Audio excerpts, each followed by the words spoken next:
안녕하세요. 네, 조한혁입니다. 오늘은 우리 함수라고 하는 것을 좀 친밀하게 다가가기 위해서 우리 동화책 속에 나오는 걸리버 여행기, 그것을 통해서 함수의 개념을 좀 친밀하게 한번 다뤄볼까 하거든요. 이제 학생들이 이 함수를 좀 어려워하죠. 네. 특별히 함수가 우리 이제 중학교 때부터 본격적으로 나오게 되는데요. 어떤 함수가 있나요? 예. 그렇죠. 그래서 중학교 때 1차 함수, 2차 함수가 나오고, 이제 고등학교 가면 삼각함수나 로그 함수 이런 게 나오죠. 근데 이러한 함수가요, 어디서 유래됐냐면요, 이 영어로 함수가 펑션이라고 하는 거거든요.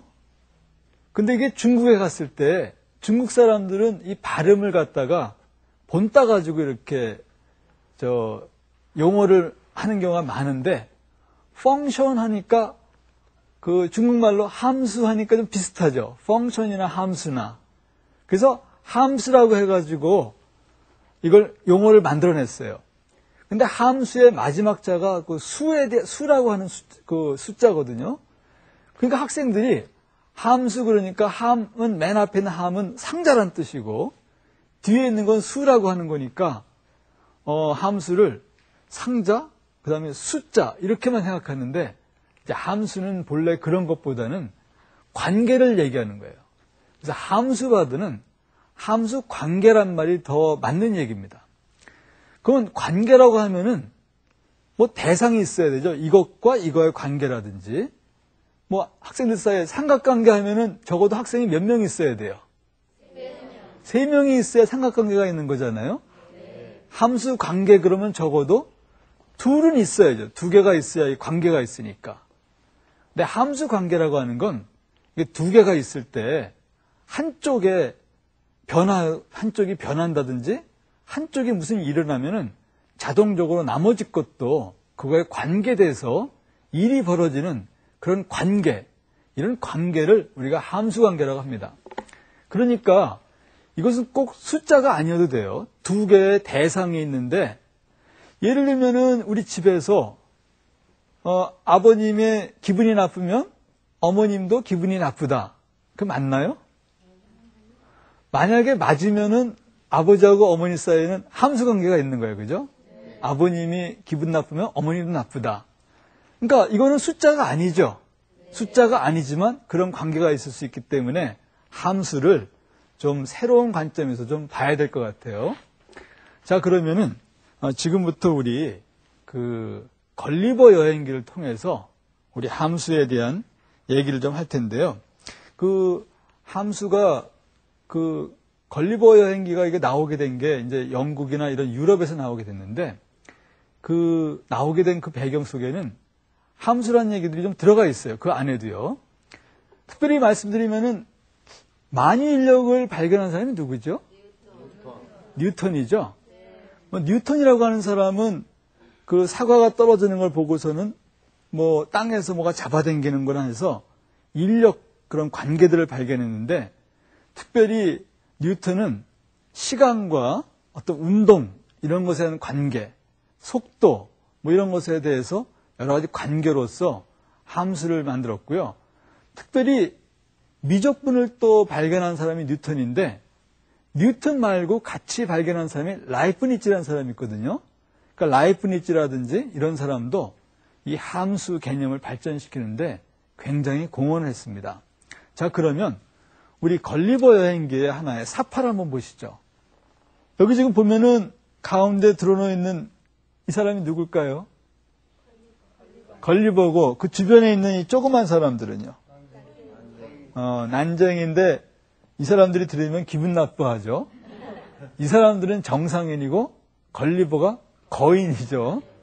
그런데 이 걸리버 여행기 보게 되면은 이 사람들하고 이 걸리버의 그 키 크기가 약 12배다 뭐 이런 식으로 나와 있어요. 저 옆에 있는 그림 보게 되면은 걸리버가 갖고 있던 시계를 갖다가 이렇게 막 움직이는데 막 사람들이 끙끙거리면서 다니네요. 그죠? 자, 그런데 제가 여기서 하나 좀 질문 드릴 게 뭐가 있냐면요. 이 난장이라고 얘기하죠. 이 난장이들이 하루에 먹는 음식의 양과 걸리버가 먹는 하루의 음식의 양 사이에 무슨 관계가 있을까? 이 관계가 함수 관계거든요. 이 관계를 한번 따져보기라고요. 이 난쟁이들의 옷이 입는 옷감의 그 넓이, 옷감의 넓이와 이 걸리버가 입는 이 옷감의 넓이 사이에 또 무슨 관계가 있을까? 그걸 한번 좀 따져보려고 그래요. 자, 그래서 제가 좀 퀴즈를 한번 내려고 하는데요. 만약에 걸리버 여행기에 나오는 난쟁이들이 이제 걸리버한테 식사를 준비해 줘야 될 거 아니에요? 근데 난쟁이들이 먹는 게 하루에 뭐 1이라고 하는 만큼의 음식을 먹었다면 과연 걸리버한테 몇 인분을 갖다 줘야 될까? 근데 여기 하나의 관계가 뭐냐면 난쟁이의 키와 걸리버의 키는 몇 배가 되냐면 12배예요. 난쟁이의 키와 걸리버의 키의 관계는 12배인데 그렇다면 옷감은 몇 인분을 갖다 줘야 되고 음식은 몇 인분을 갖다 줘야 될까? 이게 제가 이제 물으려고 하는 질문인데요. 자, 여기 보면은 제가 이제 퀴즈를 하기 위해서 차트를 준비했는데요. 그 다음에 제가 그림 한번 그려보죠. 난쟁이의 키가 이게 1이라고 하면 걸리버의 키는 좀 이상한 걸리버네. 12배거든요. 키가 1이고 여기가 10이라면 자, 먼저 음식을 이 사람은 1인분이면 먹으면 되죠. 이 난쟁이 1인분이면 이 걸리버는 몇 인분을 먹어야 될까요?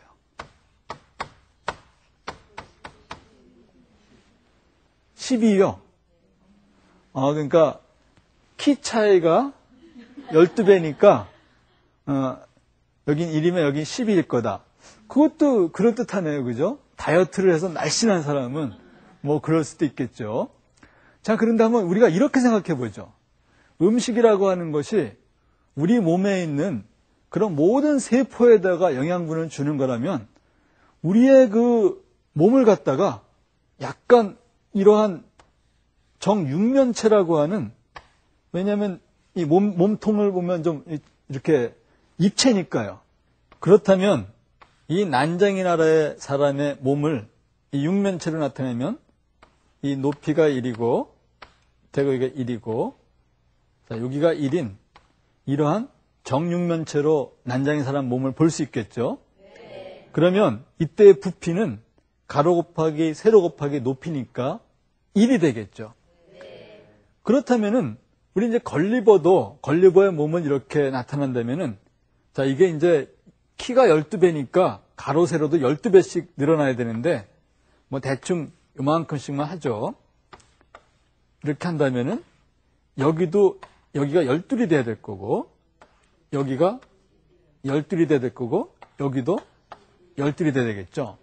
그러면 가로 곱하기 세로 곱하기 높이만큼의 부피를 갖게 돼요. 그만큼 부피를 갖는다면 세포 숫자가 그만큼 더 많다는 얘기도 되니까 음식물을 그만큼 더 많이 먹어야 될 거 아니에요. 그죠? 12 곱하기 12 곱하기 12 하면 어떤 게 나올까요? 48이요? 12 곱하기 12 곱하기 12 하면 얼마일까요? 자, 우선 그 계산하지 마시고 여기 중에서 키가 12배가 되면은 대충 몇 인분 먹어야 될까라고 그냥 생각해 보세요. 몇 인분 정도 될 것 같아요? 144인분. 이게 이 답이 많은가요?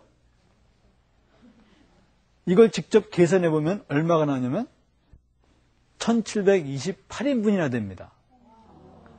그러니까 걸리버 여행기에 나오는 나라에 걸리버 같은 사람이 몇 사람 모으면 나라 망하겠죠. 너무 많이 먹었어요. 자, 근데 요 안에 우리는 그 사람의 키와 그 사람의 부피 관계 사이에 어떤 함수 관계가 있다는 걸 볼 수 있거든요. 그러니까 무슨 얘기냐면 사람의 키가 1이면은 가로 세로가 1이라고 봐서 높이도 그러면 부피가 1이 되고 그 사람의 키 가로 세로 이 모든 게 12라고 하면은 그 부피는 얼마요? 1728이요. 그러니까 여기에 그 사람의 키를 갖다가 가로 세로 높이가 각각 x라고 하는 것으로 사람을 본다면 그 사람의 부피는 뭐가 되냐면 가로 곱하기 세로 곱하기 높이니까 x의 3승이 되겠죠. 다시 말씀드리면은 x를 갖다가 간단하게 우리가 키라고 한다면은 부피는 가로 세로 높이를 다 곱하니까 자, 이 x를 3번을 곱할 때 우리는 어떻게 쓰냐면 이렇게 x에 3 이렇게 되거든요. 근데 만약에 이런 관계인데 우리가 부피를 갖다가 우리가 키를 x라고 했으니까 부피를 y라고 한다면은 이 x와 y 사이에 무슨 관계가 있을까요? 보면은 키를 x라고 한다면 부피 y는 x 곱하기 x니까 우리는 여기에 x3승이니까 이렇게 쓰면 되겠죠. 이 얘기는 무슨 얘기냐면 우리가 키를 x라고 한다면 부피는 x의 3승이 돼야 된다 이런 기호 뜻이에요. 이 사이에 우리가 어떤 함수 관계가 있다는 걸 볼 수 있습니다. 그러면 여기에 또 하나 문제가 있으면요. 걸리버의 그 옷감, 그 옷을 그 난장이들의 그 옷에 몇 인분을 입어야 될까? 이게 또 하나의 문제거든요. 몇 인분 입어야 될까요? 이건 이제 부피가 아니라 겉넓이에 대한 문제죠. 자, 요거 아까 한번 보시면은요. 그 난장의 몸을 갖다가 우리가 정육면체라고 본다면 옷은 이 겉에만 이렇게 두르는 거니까 이 겉넓이를 계산하면 되거든요. 근데 이 정육면체에는 면이 몇 개가 있나요? 6개가 있으니까 한 면의 넓이를 구한 다음에 6배를 하면 되겠죠? 그럼 여기가 1이고 1이니까 요거 한 면의 면적이, 넓이가 1이니까 이 전체의 넓이는 6이 될 것이고, 자, 요 경우에는 12 곱하기 12 하면은 요 한 면의 넓이가 144가 되거든요.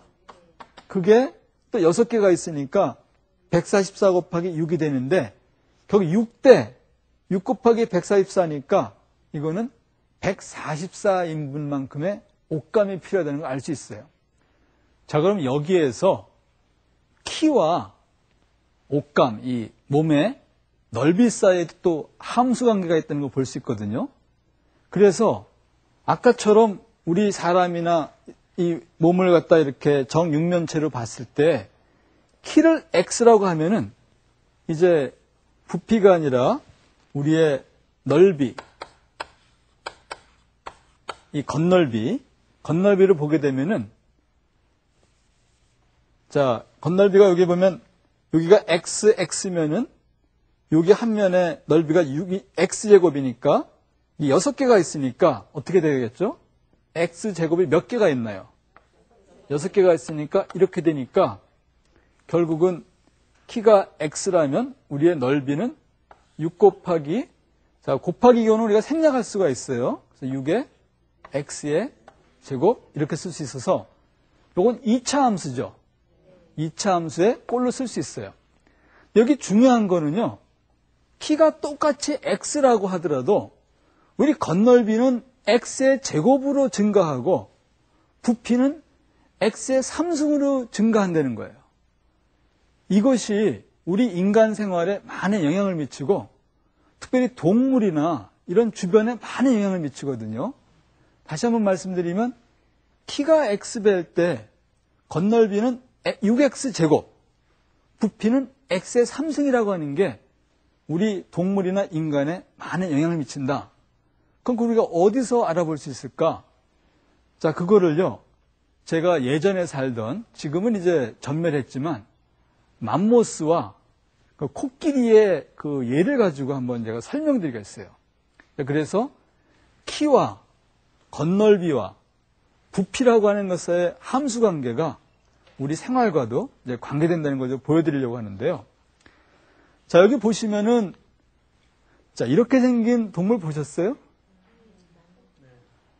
지금은 살고 있지 않지만, 이제 맘모스라고 해가지고, 이제 추운 지방에 살던 그 코끼리하고 비슷하게 생겼죠? 그리고 이쪽에 있는 것은 우리 아프리카나 이런 사는 코끼리죠? 자, 그런데 이 동물의 좀 차이점을 보시면 어떤 특징이 있나요? 좀 차이점이. 예, 뭐, 코끼리니까 코는 긴데, 이놈이 이게 어때요, 이게? 상아 길고 이놈은 짧죠? 그러니까 예전에, 지금도 이게 살아있으면은, 우리 상아, 캐러 다니는 게 아니라, 그걸 죽여가지고 하는 그 사람들이 아주 좋아했을 텐데요, 그죠? 여기 아주 근데 또 하나의 중요한 특징이 있는데요. 자, 어떤 게 크고 어떤 건 작은 게 있어요. 여기 뭐예요? 요 귀하고, 이 아프리카 사는 귀하고 어때요? 이건 크고, 맘모스는 작죠? 맘모스는 추운 데 살았었고, 저 코끼리는 더운 데 사는데, 왜 이런 차이가 있을까? 이것이 바로 키와 겉넓이, 부피 때문에 나온다는 거예요. 자, 예를 들어서, 이 맘모스와 저 코끼리가 키가 다 같고, 부피가 다 같다고 하면은, 자, 그러면은, 이 주변에 여기가 굉장히 더 추우니까, 이 열을 뺏기는 것이 겉에 있는 이 겉넓이에서부터 열을 뺏기겠죠. 추운 데니까. 그런데 추우니까 가능 아니면은 열을 덜 뺏겨야 되니까, 우리 몸의 이 피부가 가능 아니면 조금 있어야지만 열이 덜 나가겠죠. 거기에 비해서 이 코끼리는 더운 데 사는데 이 몸은 부피는 굉장히 큰데 겉넓이는 상대적으로 작으니까 이 열을 빨리 밖으로 내보내야 되거든요. 그러니까 이 귀라고 하는 큰 거를 달아가지고 거기서부터 열을 방출할 수 있도록 이렇게 만들고 있어요. 근데 이것은 우리 어린아이한테도 볼 수가 있거든요. 우리 어린아이가 어른보다 추위 같은 걸 덜 탈까요? 더 탈까요? 덜 타요. 더 타요. 뭐 애들은 별로 말이 없으니까. 근데 제가 간단한 예를 들게요. 뜨거운 100도씨 물이 있는데 조그만 주전자에 들어있는 100도씨 물하고 큰 주전자에 있는 100도씨 물하고 있을 때 어떤 게 더 빨리 식을까요? 똑같이 100도씨 물을 갖다 해놓고 추운 데 놓으면은 조그만 주전자에 있는 것이 더 빨리 식어요. 마찬가지로 우리 어른과 아이가 있을 때 똑같은 36도짜리 그 물이 들어가 있는 주전자라고 본다면 어린아이의 주전자가 조그마니까 그 부피의 겉넓이 관계 때문에 빨리 열을 빼앗기기 때문에 더 빨리 식거든요. 그래서 어린아이들한테 더 겨울에 좀 두툼하게 입혀야 된다는 거예요. 그런데 우리나라에서는 아이가 나면은 굉장히 많이 입히죠? 펄펄 끓는 데다가 놓고. 그런 것도 아마 겨울에 태어나면은 그렇게 하는데도 아마 우리 조상들의 아마 지혜가 있는 것 같아요. 왜냐하면 아이들은 좀 더 체온을 갖다가 잘 조절하는 것을 잘 못하기 때문에 그렇지 않은가 해요.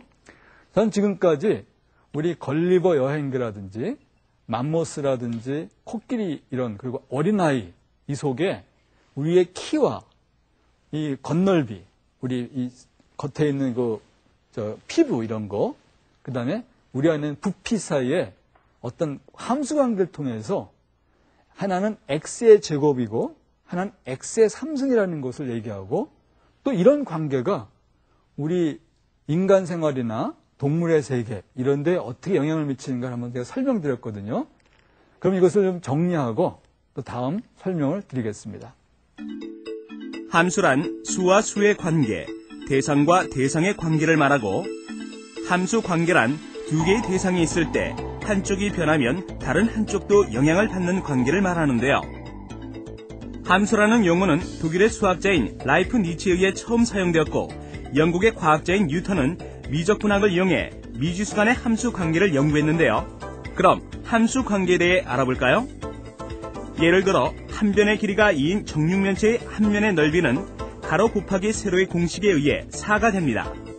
그리고 이 정육면체의 겉넓이는 한 면의 넓이에 6을 곱해 24가 되는데요.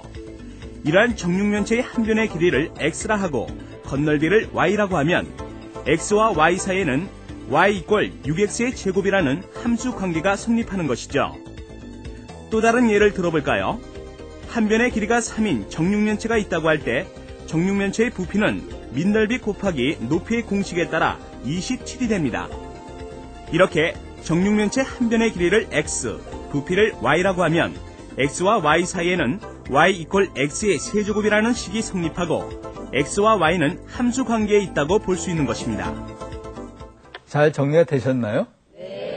네, 그래서 우리 주변에 이제 여러 가지 동물에 가지고 또 한 번 더 생각해 보려고 하는데요. 왜 우리 동물의 크기가 한없이 클 수 없을까? 그러니까 우리 동물이 굉장히 키가 클 수 있을까? 사실은 클 수 없거든요. 근데 그 이유 중에 하나가 여기 지금 킹콩을 보면은 어마어마하게 크죠? 막 비행기 뭐 이렇게 하니까 이런 일이 가능한가? 사실은 가능하지가 않습니다. 왜 그러냐면 아까 우리 걸리버양기 볼 때 12배만큼밖에 키가 안 컸는데 몸무게는 어때요? 1700배 이상이나 커지죠? 그렇게 되면 우리 뼈가 그 몸무게를 지탱할 수가 없어요. 특별히 골다공증 같은 거 걸리면은 완전히 뼈가 다 부서져 버려요. 그래서 굉장히 큰 동물이 있으면은 뼈에 굉장한 무게가 가기 때문에 불가능하거든요. 그래서 동물은 어떠한 크기 이상을 넘을 수 없는 그런 계산들이 있어요. 이 킹콩 그림은 그런 면에서 보면 굉장히 과장되어 있는 그런 그림이라는 거 우리가 알 수가 있습니다. 자, 그러면 이제 제가 칠판에 가서요. 지금까지 했던 걸 좀 정리하면서 이제 함수가 어떤 건가 좀 정리해 볼까요? 여기 칠판에 보면 지금 차트가 하나 붙어 있는데요. 아까 우리가 말씀드린 것처럼 우리 사람의 몸이나 이 정육면체를 놓고 봤는데요. 여기 저 한 면에 이 모서리가 1m고 큰 거는 한 면에 그 모서리가 2m라고 하면은 자, 겉넓이가 얼마가 되죠? 여기 한 면에 넓이가 1이니까 모두 6개가 있으니까 6이 되죠? 그리고 부피는 1 곱하기 1 곱하기 1이니까 1이 되고 이 큰 것의 경우는 가로 세로가 2m니까 이 하나의 넓이가 4가 되는데 4짜리가 모두 6개가 있으니까 24가 되죠. 그렇지만 부피는 얼마가 되냐면 8이 됩니다. 자, 그러면 겉넓이는 몇 배 증가했나요? 4배를 증가했는데 부피는요? 8배를 증가하죠. 그래서 겉넓이가 좀 덜 증가하고 부피가 더 크게 증가합니다. 그래서 아까 제가 말씀드린 것처럼 물주전자에 큰 주전자에 있는 물하고 작은 주전자에 물이 있을 때 작은 주전자 물이 더 빨리 식는다 그랬죠. 그러니까 추운 북극이나 이런 데 동물이 살려면은 몸집이 좀 커야 돼요. 그죠? 큰 주전자가 있어야 몸이 덜 식을 테니까. 그래서 북극곰이라는 이런 건 둥글둥글하고 좀 크죠. 이런 거 볼 수 있습니다. 자, 그러면은요. 제가 함수라고 하는 거를 아까 우리 중국말로 해서 함자가 이제 상자란 뜻이고 수가 나온다고 하는데 그래서 함수를 갖다가 본래대로 생각한다면 이런 그림을 그릴 수 있어요.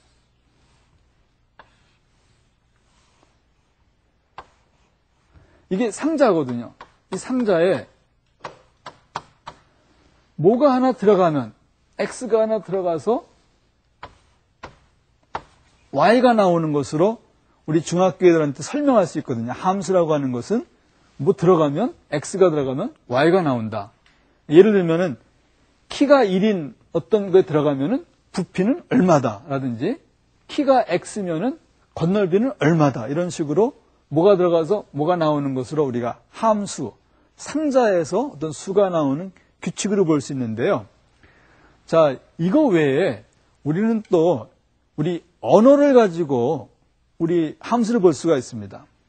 그러니까 예를 들면은 영어를 제가 좀 영어를 좀 쓸게요. Father of X is Y. 자, 이 문장도 함수 관계를 나타내는 겁니다. 다시 한번 말씀드리지만 함수는 수와 수 사이의 관계뿐만이 아니라 대상과 대상 사이의 관계이기 때문에 아들과 아버지 관계도 함수 관계거든요. 자, 보면은, 자, 누구의 X의 아버지는 Y이다 이거거든요.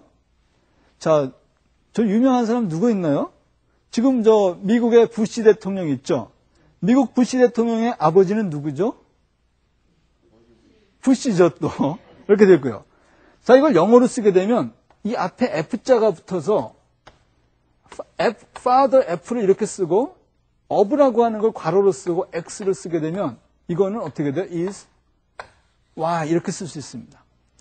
그래서 우리 학생들이 수학책에 보면 Y는 equal F of X 이렇게 되는 거는 이 father 대신에 이제 function이라고 하는 걸 쓰는데 function of X 이렇게 해가지고 F자를 쓰거든요. 근데 이것이 전부 영어의 그 어순, 영어의 순서 때문에 나와 있는 거예요. Father of X is Y. 근데 우리나라 말 표현을 빌자면 어떻게 되나요? X의 아버지는 Y이다 하니까 우리식으로 보면 X가 먼저 나오고 그 다음에 F가 나오고 그 다음에 Y가 나와야 되겠죠. 그렇지만 영어는 F자가 먼저 나오고 그 다음에 X가 나오고 Y가 나와서 이거 영어를 쓰는 사람들한테는 이 순서가 아주 자연스러운 순서인데 우리나라 학생들한테는 어색한 순서예요. 그렇게 해서 이 언어라고 하는 것도 수학 공부하는데 좀 장애가 되기도 하고 도움이 됩니다. 그래서 학생들이 펑션이라든지 함수가 어디서 나왔다든지 왜 기호를 이런 식으로 쓴다든지 이런 것들을 이해한다면 훨씬 함수를 좀 친근감 있게 다가갈 수 있겠죠. 자, 제가 한번 함수가 얼마나 우리에게 친근감이 있는가 하나 더 예를 하나 들어볼 텐데요. 여러분들 아파트 사시는 분 많죠? 네. 아파트 살 때 어떤 층이 소음이 심한가 뭐 이런 걸 좀 조사할 수 있거든요. 그래서 이걸 한번 연구해 봤더니 길거리에서 아파트 단지가 X메타만큼 떨어져 있을 때 그 소음을 갖다가 Y라고 한다면 그 X와 Y 사이에 이런 관계가 있대요. 그 소음 Y는 0.25 곱하기 도로에서의 거리 X 더하기 4 약 이런 관계가 있다고 그러거든요. 그러면은 도로에서 거리가 한 10m 떨어져 있을 때는 6층에서 7층이 가장 소음이 많고 20m 정도 떨어져 있으면 9층이 가장 소음이 많대요. 소위 요새 뭐 로얄층 하는 데가 제일 소음이 많네요. 그러니까 아파트 살 때 그런 데 사지 마시기 바랍니다. 자, 이렇게 우리 함수는 우리 생활에 많이 관계되어 있다는 걸 말씀드리면서 긴 시간 동안 경청해 주셔서 감사합니다.